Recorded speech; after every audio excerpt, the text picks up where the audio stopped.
little influence on, other than like, this is the couple of projects I'm stewarding through, USIA. Putting a big number Yeah, in for the most part, it all- non-instructional, should that have been Math-wise, instructional, everything makes sense. professional? Oh, probably, yeah, so I wonder if they did that because.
All right.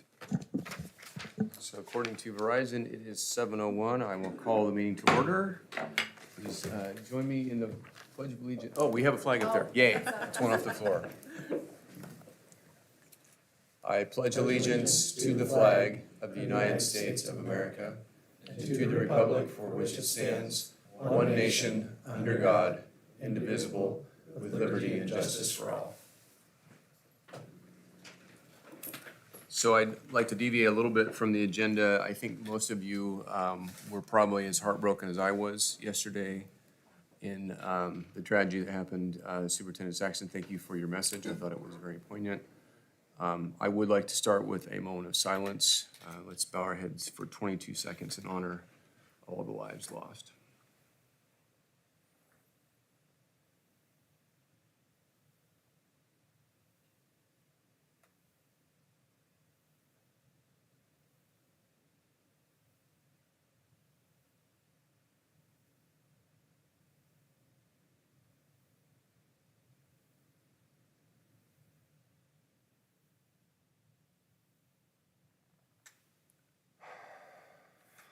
Thank you. So we have some operational tasks to get through. Hopefully everybody had a chance to look at the minutes and other materials that were emailed out to this group. Are there any comments or questions on the minutes?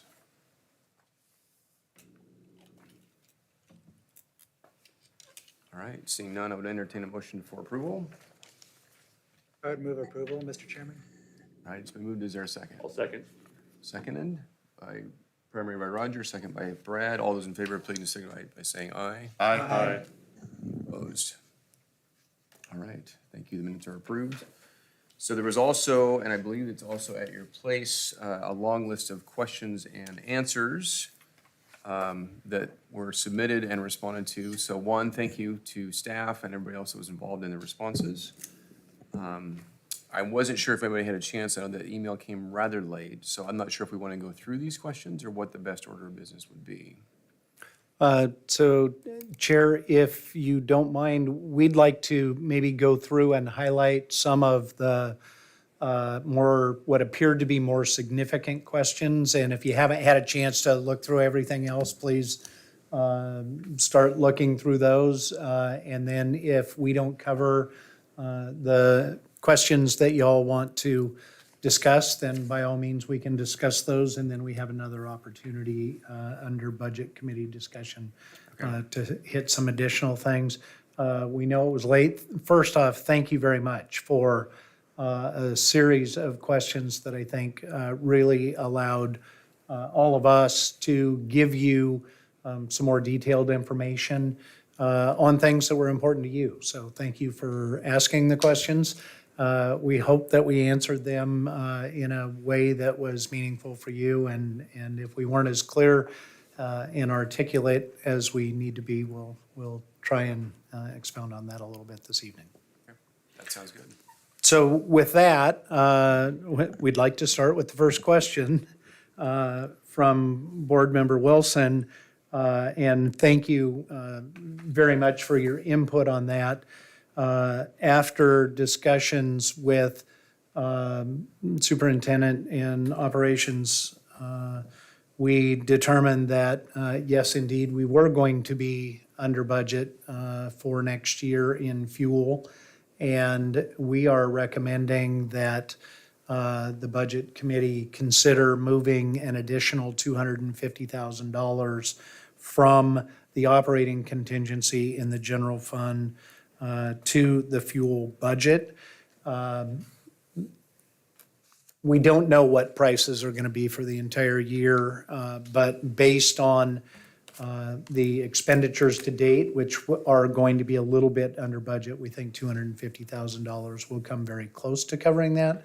But we certainly want to consider that change that was recommended by a committee member at the last meeting. And so prior to finishing up, if that is the wish of the Budget Committee, a motion to move that from operating contingency to the fuel budget line item would be appropriate. Would we like to do that now or have discussion on that now? I'm just thinking with all the other questions that might get lost in some. I promise you we won't lose $250,000. All right, very good. So, thank you. The second one that we'd like to talk a little bit about, question 4 on that first page, was transfers. And transfers from the general fund to other funds is always discussion. And this year we had a significant increase. And we tried to touch on that both in Superintendent Saxton's budget message and also in our discussions later. But we added 2 new funds. We added an instructional support fund, which will be to purchase textbooks in the future. And we also added a technology replacement fund. That's just starting. We're proposing $100,000 transfer just to get that fund set up so that district administration can then work on an intermediate to long-term strategy for replacing technology. That number will likely grow to $1 million or more each year as you look at your current technology student and teacher allocations. So this is just a placeholder for the future. We wanted to get it set up so that as the administration's planning for future technology, this will be where that money goes from general fund, and then it will be expended out of that. The primary purpose behind that is it's really easy to see where you're spending technology money then. It will be in a separate self-balanced fund. The $150,000 to nutrition services, we've had a couple of very difficult years due to COVID, but I will say we were looking today at nutrition services revenues for this year, and I think they already exceed what was in the budget for this year. So while there is a required small general fund match to nutrition services, in the future, this may not be necessary. And certainly the request for proposal that we received, response from Sodexo, was, I think, very optimistic for this year and next year. And so that $150,000 may not be necessary in the future, and that's always a good thing. So the instructional support fund, that $860,000 is also a new transfer. That's a new fund.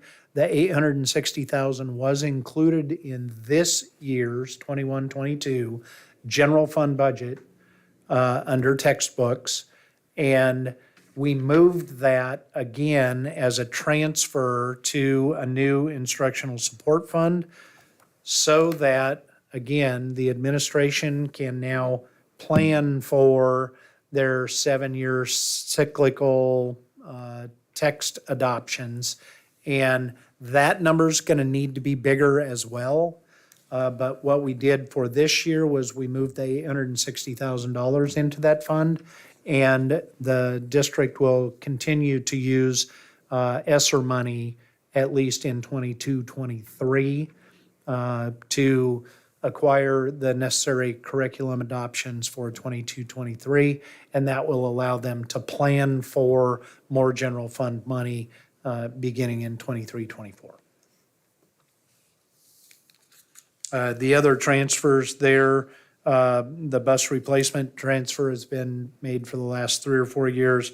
The West Albany High School turf and track, the $51,212, is to make the final debt service payment on that. So that $51,212 will go away prior to 23-24 as well.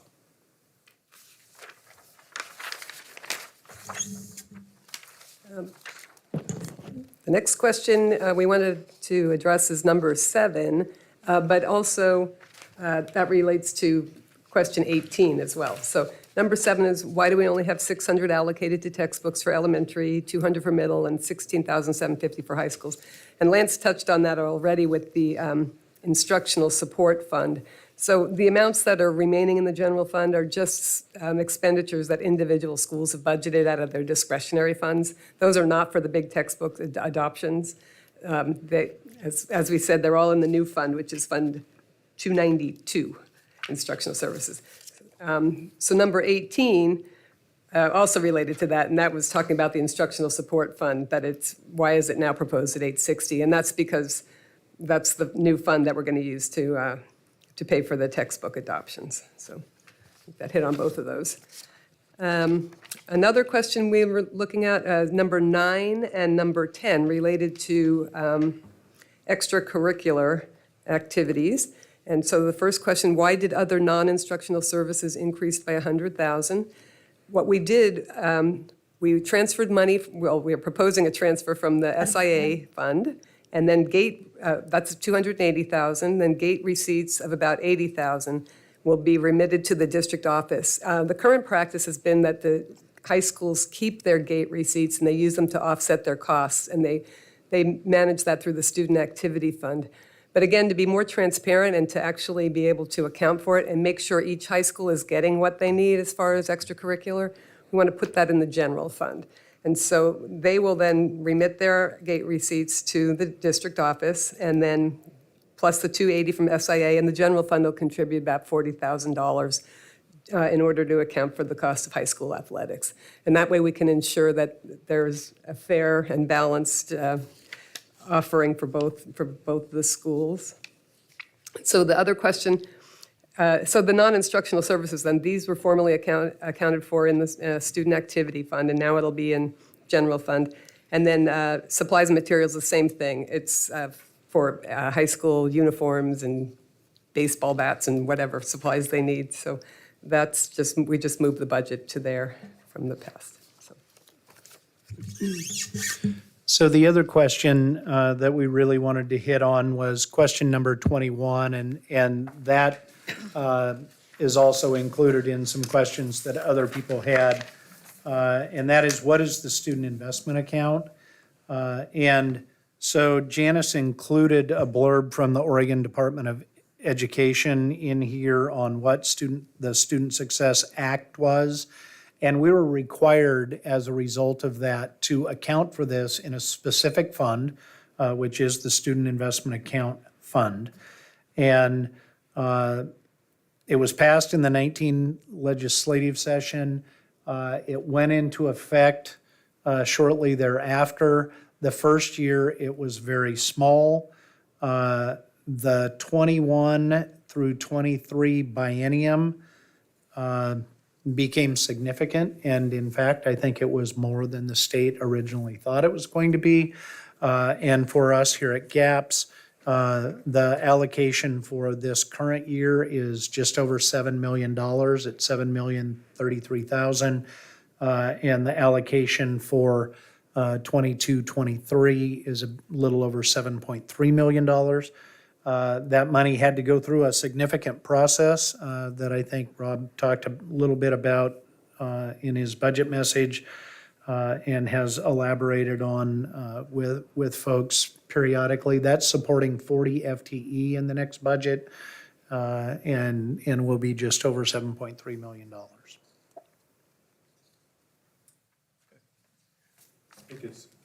I think it's important for people to know too that that's a use it or lose it fund. If you don't spend that money, you give it back to the state. And so we like to make sure that we budget for that fully. And I think Lisa said every darn penny or something like that. That's a paraphrase.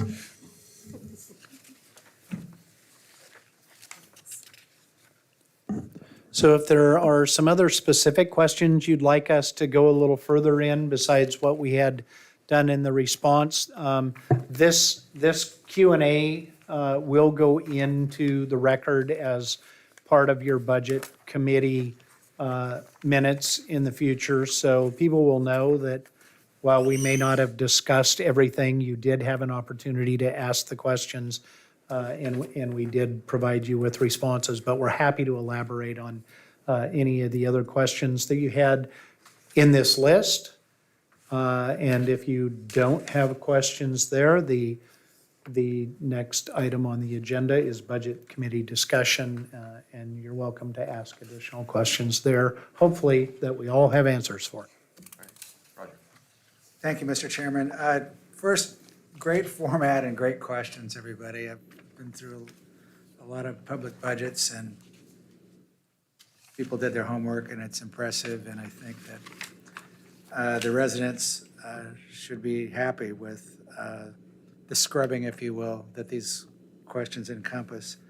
I have a question, and my question, I guess, is around Ben's question number one, and whether or not we're setting up a budget that is deficit spending. I understand the answer, and that is that we're not, and that's in large part because, as I understand it, this budget is the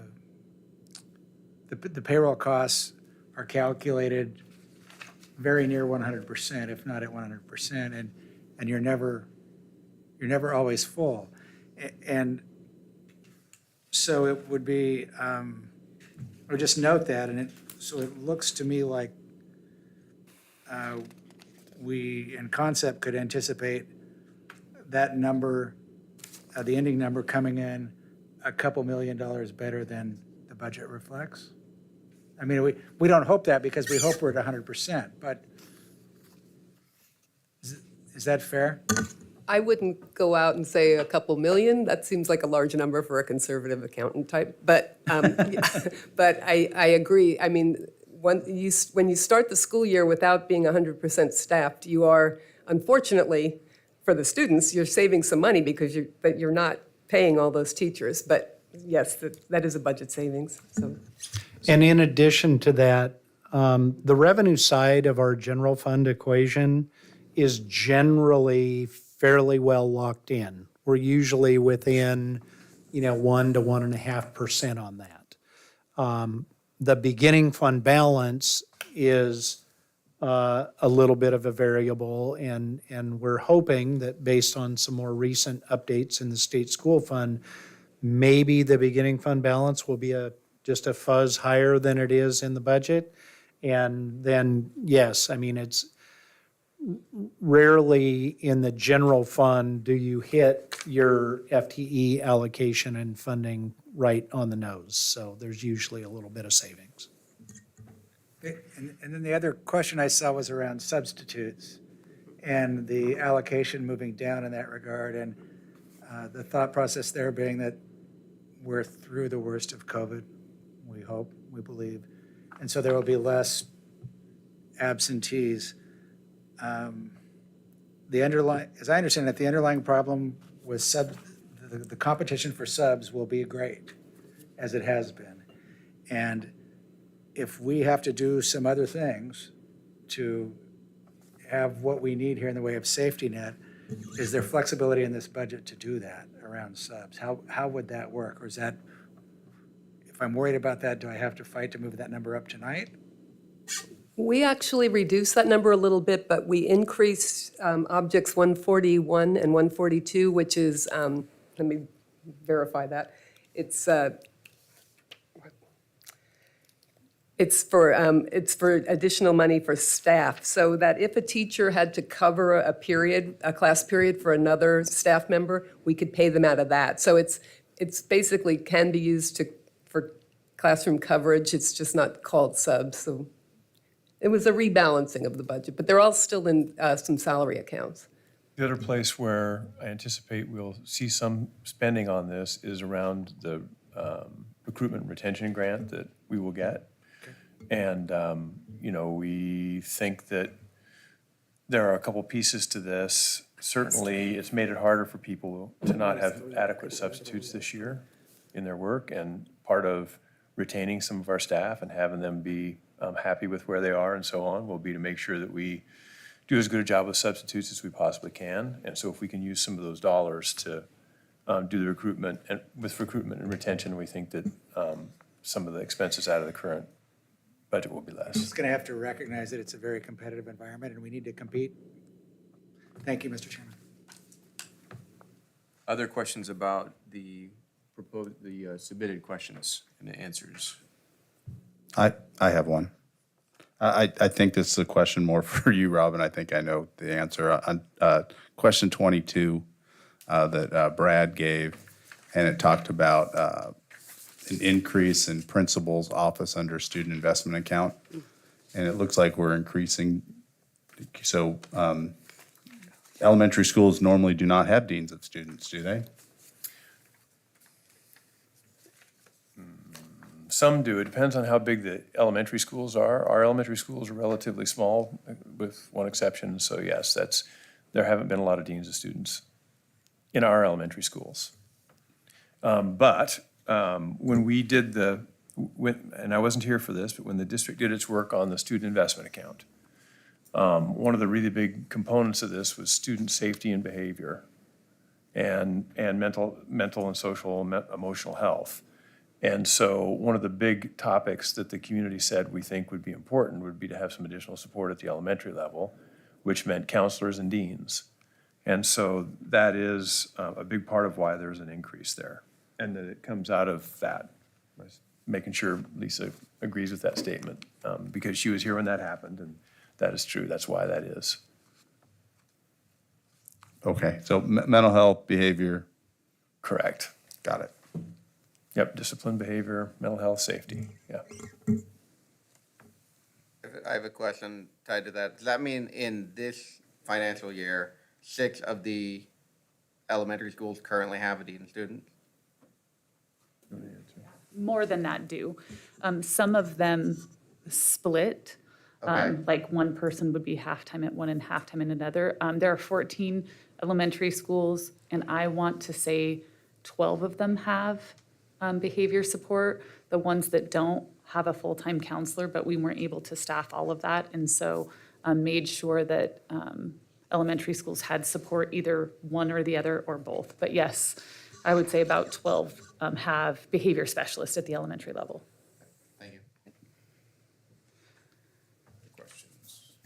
Yeah, I've got one on that topic. So in the hierarchy at a elementary school, is the dean then is the principal still the head, and then the dean works for the principal? And just kind of curious how that works. It's an interesting term, so. Yeah, yes, the principal's the boss, and then the dean works for the principal. The dean is a licensed teacher, not an administrator. Gets paid on the teacher's pay scale, but has duties that have them not be in the classroom, but instead working with student behavior and safety and their social emotional health, yeah. Same setup at middle schools have behavior deans, and then one of the high schools does as well. Yeah. Yeah. For question 13 on the second to last page, around the nutrition services, is this an opportunity to increase the quality of the food? So we had heard that was an issue in one of our meetings, and if we were planning on that and now we've rolled back, is that an opportunity? I wouldn't say as long as we have Sodexo that the quality or the food is going to change at all, because it's all contracted out nationwide. But to help with that, we did authorize a committee to look at using more locally sourced foods, and that starts in November. And so we are going to look at the possibilities of doing that. So it is on our radar to accomplish. So I guess what's the answer to the question? I think the answer to the question is correct, that we'll be using Sodexo, and the food that they serve is what we'll serve next year, during next year's school year. And then we'll have a committee to look at that in the future.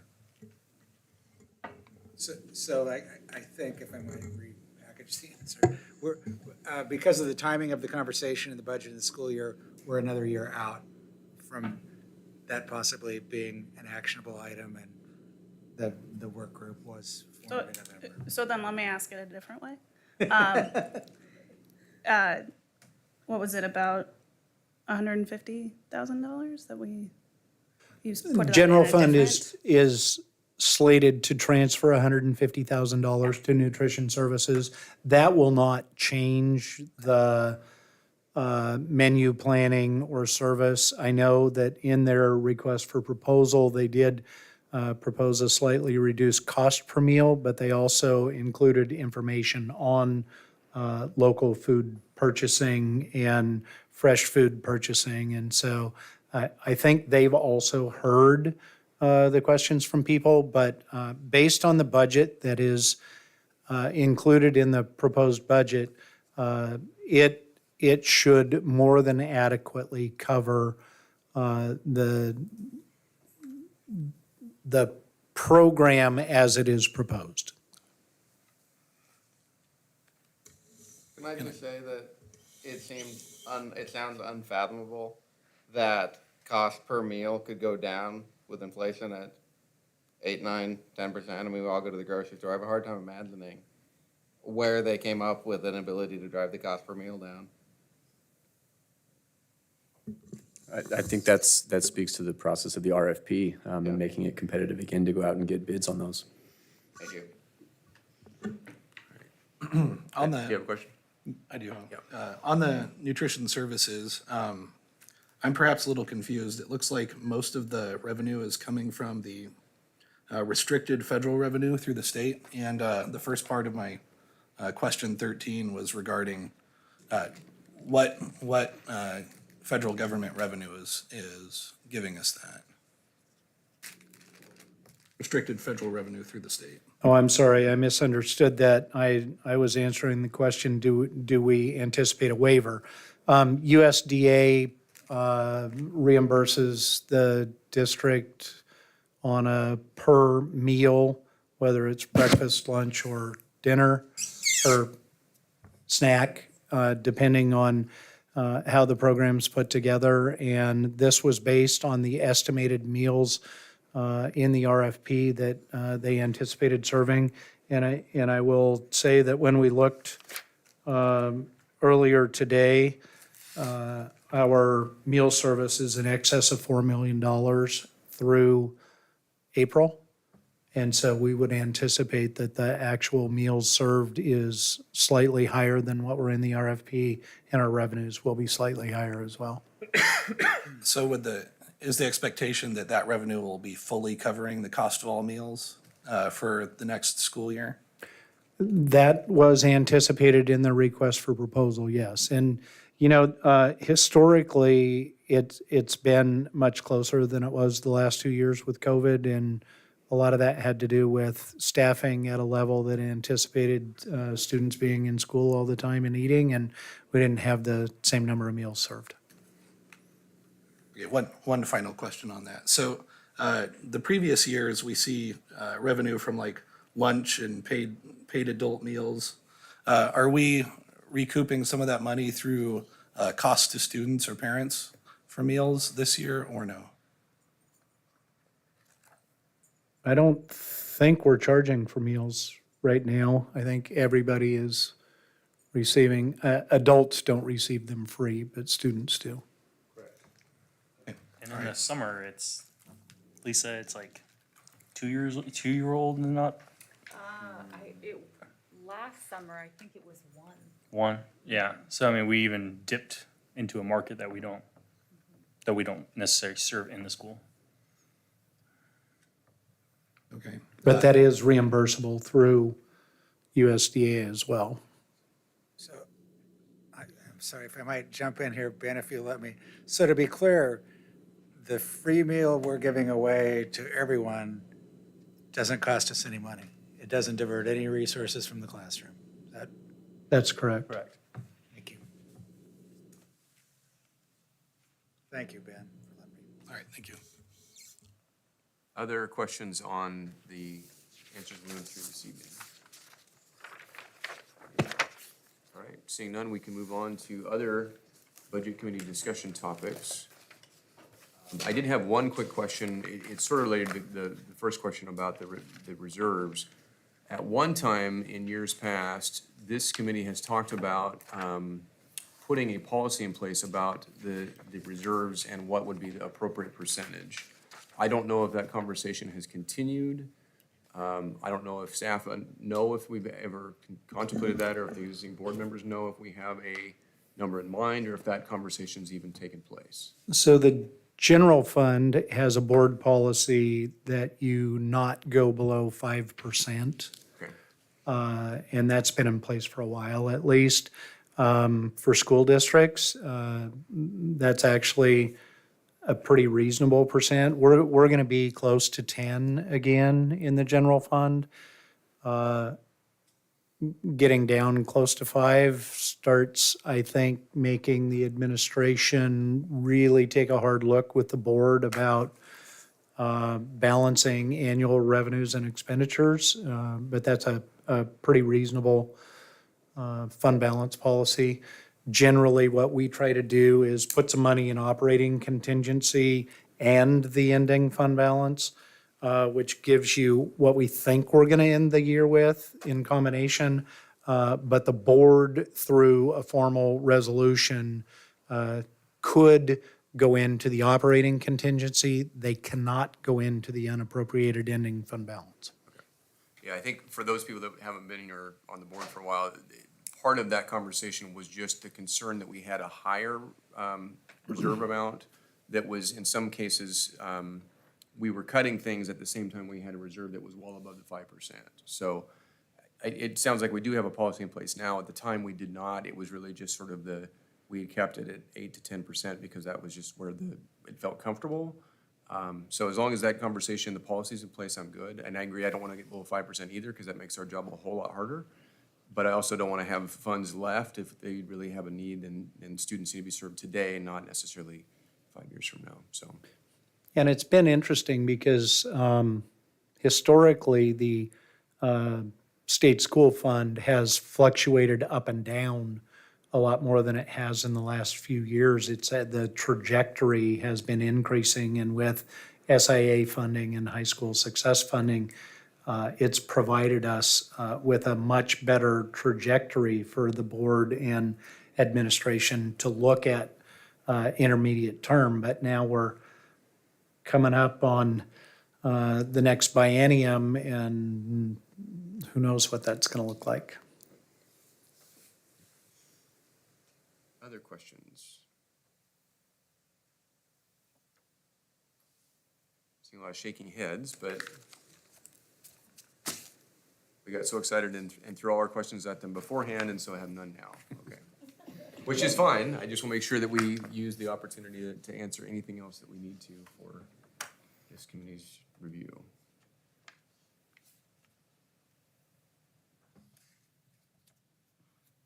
All right, I am not seeing any further questions. Oh, go ahead, Dana. Yay, you broke the ice. Could we speak a little bit about the Red Hawk Rising changes from this year to next? I know there were some questions answered here, but I wasn't, some of them were not congruent with each other, or?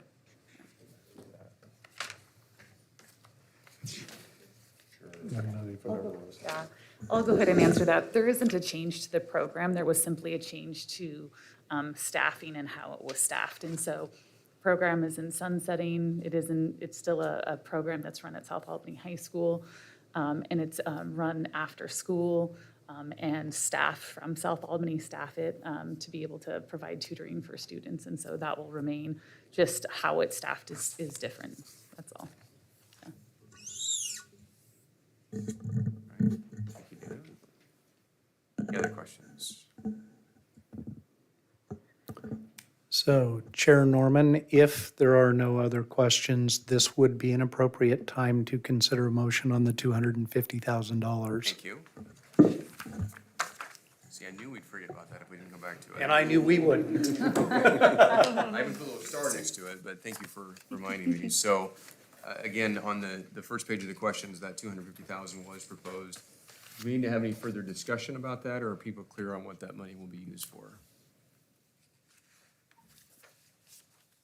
Mr. Chairman, I'd like to propose, recommend increasing the fuel budget by $250,000 and reducing the operating contingency by the same amount. All right, there is a motion. Is there a second? I'll second. Seconded? Any discussion? I have one question on it, sorry. Okay. If we come in at the end of the next school year under budget on fuel, not that I think that's gonna be a concern, but if we found ourselves there, where does the leftover dollars go? Does it roll back into the general fund? Yes, it always stays in the general fund. Thank you. Good question. Any other comments, questions, discussion? I will add that because it's a transportation, most of this is transportation, bus transportation related, we will get reimbursed by the state at 70% of that. It's just a timing thing, so it won't come this, in 22, 23, but it will work its way back to us eventually. Back to the general fund. All right, so unless there's other questions or discussion, the motion is on the floor. All those in favor, please signify by saying aye. Aye. Any opposed? All right, that motion carries. $250,000 have been allocated. If there's no other questions from this group, I wasn't sure if we had any comments from the public. Have any comments been submitted, either beforehand or online? Okay. I see all the public that's here tonight. As usual, a whole side note about how we get more people to attend the budget committee, but I've been on this 8 years, and so far I think we've had a maximum of 2 people in the audience, or you're saying 1? I think way back we had 2, that was exciting, so. So there is, if there aren't further questions and people feel comfortable with what the budget is with the addition that we just made, there is a proposed motion in your packet, should you choose, which I highly recommend, that I would entertain for approving the budget and also after that, the taxes associated with that.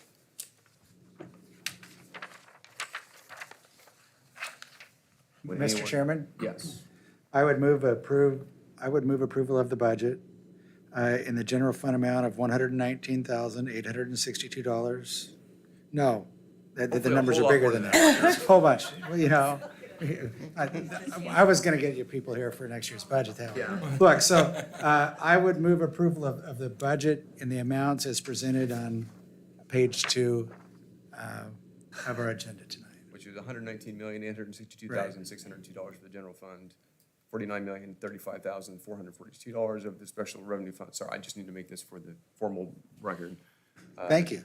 $21,761,625 for debt service funds and $22,166,212 of capital projects funds for a total of $212,825,881. Exactly. Okay. Is there a second to that motion? I'll second it. All right, it's been moved and seconded. Any discussion? Seeing none, all those in favor, please signify by saying aye. Aye. Anyone opposed? Motion carries. All right, I also entertain a motion for approval of the taxes.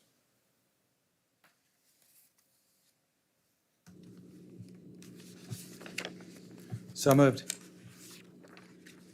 All right, and would the motion be in the format that it's on the second page here? It Chair is. Nyquist? It is. My glasses are just not that. Okay. So I'm not sure for the purposes of the minutes if we can just state that it was that rather than have Chris Norman have to repeat the entire motion. Very good. All right, is there a second? I'll second. All right, it's been moved and seconded. Any discussion? I do have a question. How does this rate,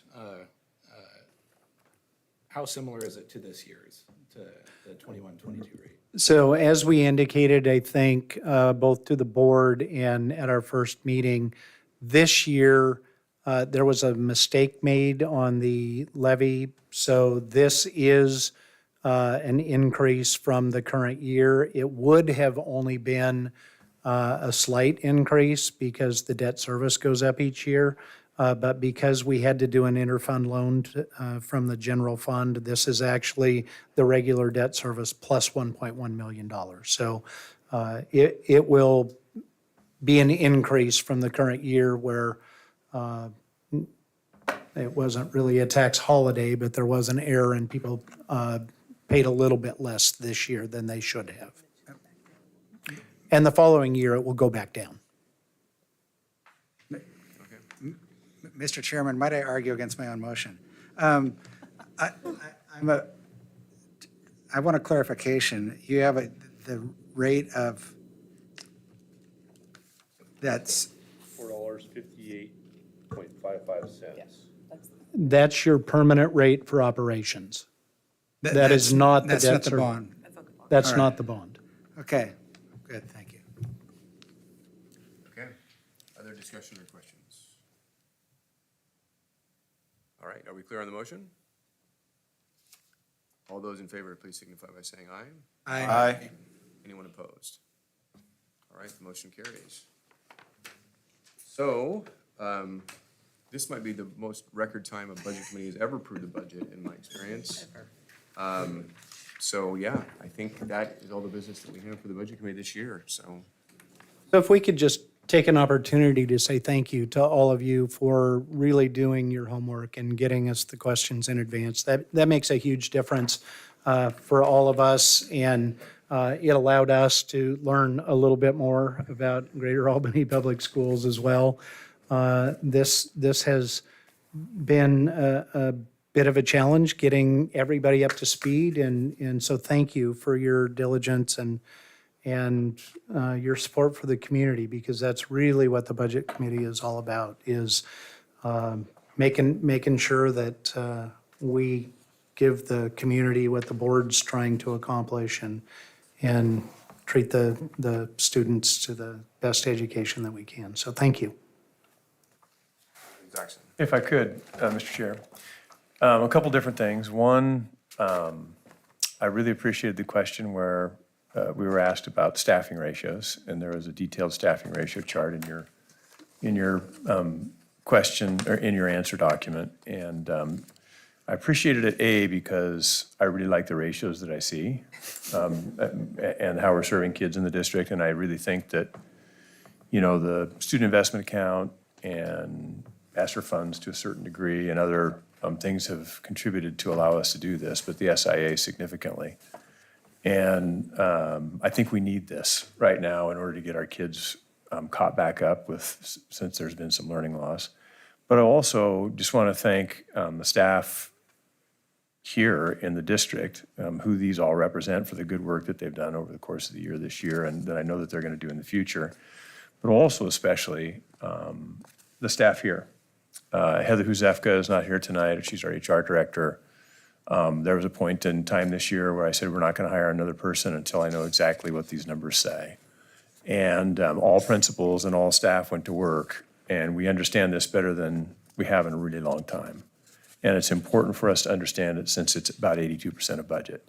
And so it's something that I look at that I'm pleased about what the ratios say, but I'm also proud of all the work that everybody did to understand this in a deep way and to staff it differently than we ever have before.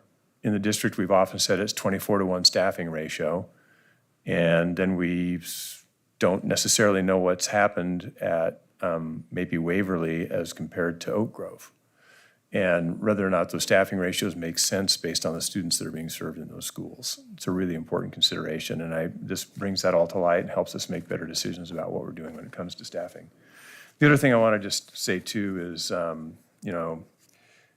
worked with Janice in the past, and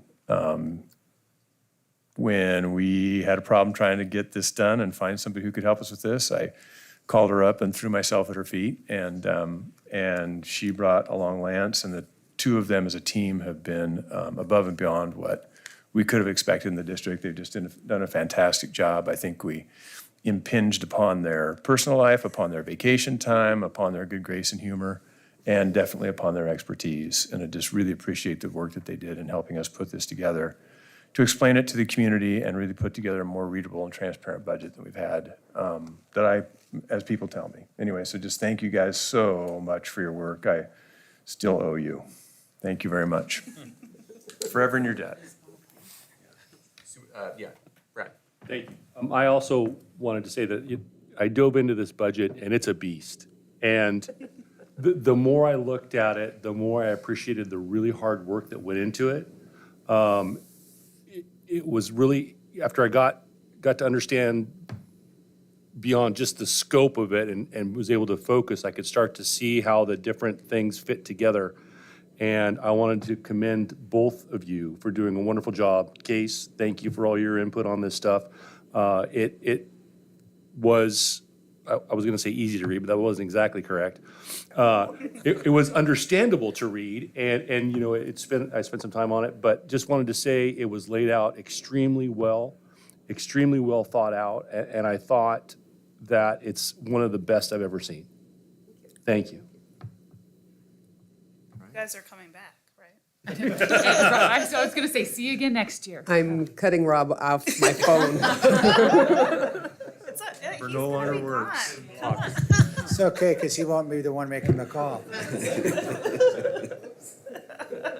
I can just say, I know Janice did not imagine 4 months ago that she was going to be learning an entirely new budget software system and spending quite as much time as she did, and she was really the architect of all of this, so.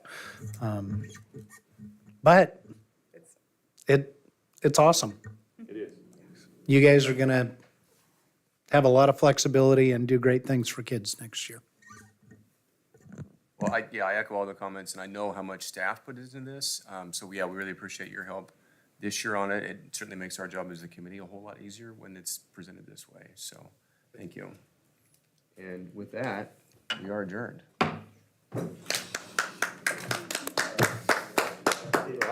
Good thing is the